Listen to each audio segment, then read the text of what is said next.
Well, hi there. So in this video, we're going to be doing the first extra practice, which are the homework problems that go along with our topics. So first, we're going to do some open-ended course questions and then move into multiple choice. Let's get started.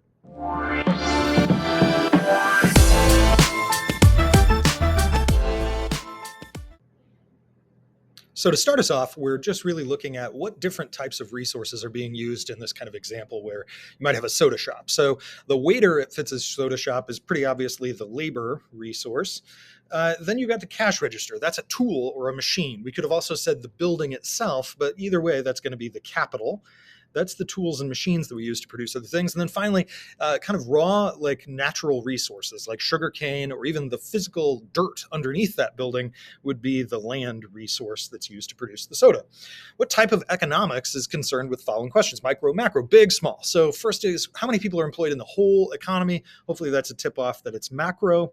Second one is, should I go to college or get a job after high school? That's a personal, individual decision. That's a microeconomic kind of question. Third question, what determines the salary that Citibank offers to a new college graduate? If one company, one industry, one type of worker, that's going to be, even though Citibank's a big bank, it's going to be micro. And then fourth, what determines the overall salary levels paid to workers in all kind of given years? That's a bigger question. That's what can be macro kind of question. Usually you can kind of tell with the way the questions are phrased, whether it's micro or macro. On AP exams, they are usually really easy to tell. All right, question number 3 is about opportunity costs. It says you make $45,000 a year now with WizKids, and you're thinking about an offer where you make $50,000 at the new job. And if you were to take the new job, what are you giving up to do that? That's what these questions are asking. The increased time spent commuting to your new job at Brainiacs, that's not really something that you're giving up, right? In the sense that it's what you would maybe do with that is a kind of way to think about that. But it's a valuable thing to kind of thinking about that, like what you would be doing with that time is maybe the better way to say it. But we can say that we are giving up this, yes, if we were to do something with that time, right? And even like not doing something with the times, even if with not doing something with that time, if we were just sitting around, that's recreation. So really thinking about the time as a cost of doing something. And so if you're taking more time to go to this new job, that's a cost of taking the new job. $45,000 salary from your old job at WizKids, that is also part of the opportunity cost of taking our new job. Yes, because it's given up is another way to say that, right? And it's the same way to think about the first thing. We're giving up that extra time. And the more spacious option at Brainiacs is not, no, not given up, right? It's not an alternative, right? Not an alternative is a way to think about that. If it were, maybe we had a better office at the other place, you could think about that you're giving that up, but you're not really giving up the more spacious office at the new place. New here is normative positive. Society should prevent people from engaging in dangerous personal behavior. An opinion, a norm, if you will, so normative. People who engage in dangerous behaviors impose higher costs on society. That is a fact. It is true they do. And so we can say that that is positive. And hopefully you can kind of see the difference between those two, right? One is positing a statement that is true. The other is a norm that's based on usually a positive statement. So it's saying like, hey, they do impose these higher costs. Therefore, we should do something about it. Number 5, relationship between output and unemployment. This is that business cycle that we took a look at before where it was kind of the ups and downs, woo, woo, woo, like that. In recessions, we would say that output decreases and unemployment increases.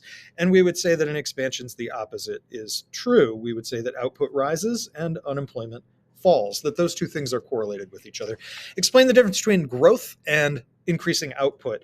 Growth, right, is increased capacity, is what we would say.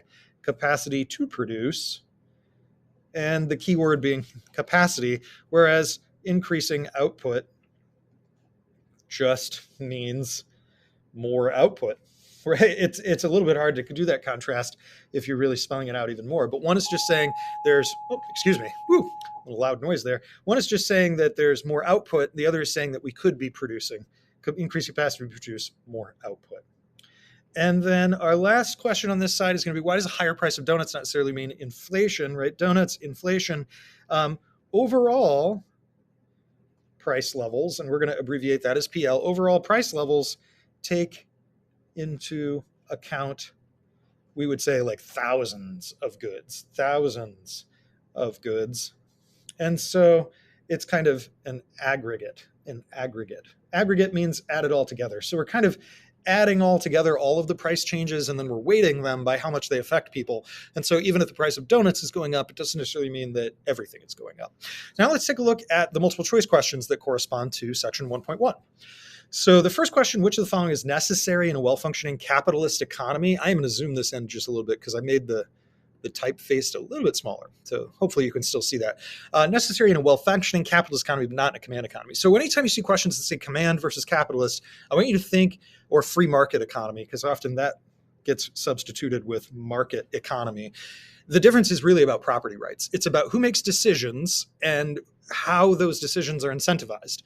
And usually the difference is that in a market economy, you have property rights, and those create the incentives for people to make decisions. And they are people, individuals.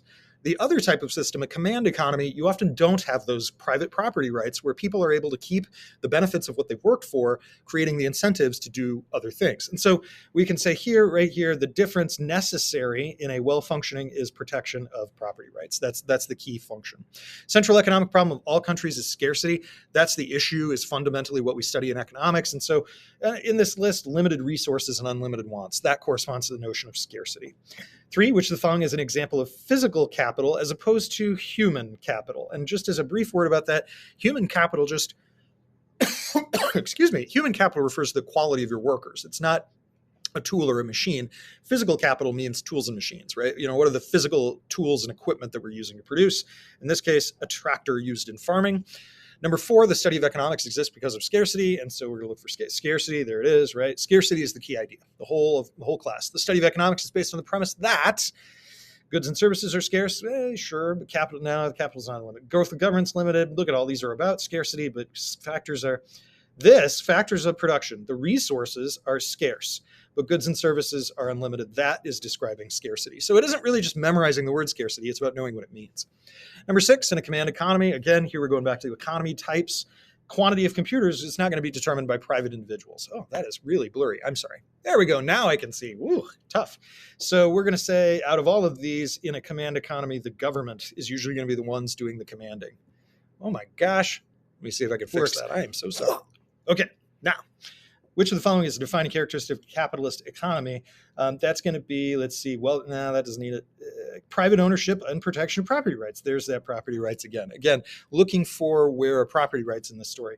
Basic economic problem of all economies. Again, scarcity is what I'm thinking of. Essentially one of deciding how to make the best use of limited resources to satisfy unlimited wants. That's our problem of scarcity right there. Number 9, not an example of physical capital. So here we're getting a question where it's saying all of these are tools and equipment except for, well, obviously land, because that's its own category. And then last but not least, the difference between command and market economies, can we see that this is maybe a common theme, is that in command economies, they don't have a legal system with incentives, market, no. Ensure efficiency, no, they don't really do that. They limit individual property rights, whereas market economies protect individual property rights. That's going to be our answer, C right there. So hopefully this helped you with practice on 1.1 fundamentals. Sorry about all the technical issues. I'll see you next time.